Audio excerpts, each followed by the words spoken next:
Argument جو ہے جس کا نام آرگومنٹ آف کنٹینجنسی ہے، یہ آرگومنٹ 4 مقدمات اور ایک نتیجے پر موقوف ہے۔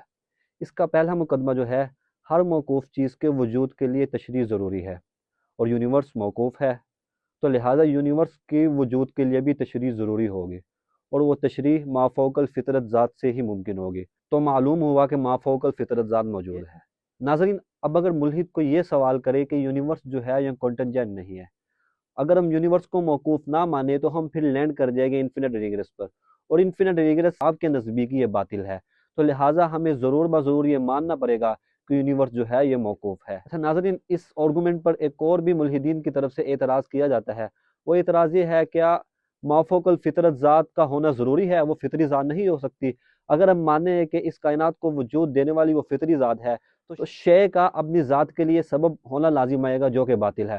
تو لہٰذا ہمیں ضرور بضرور ماننا پڑے گا کہ وہ مافوق الفطرت ذات ہی ہے جو اس کائنات کو وجود دینے والی ہے، نہ کہ فطری ذات ہے۔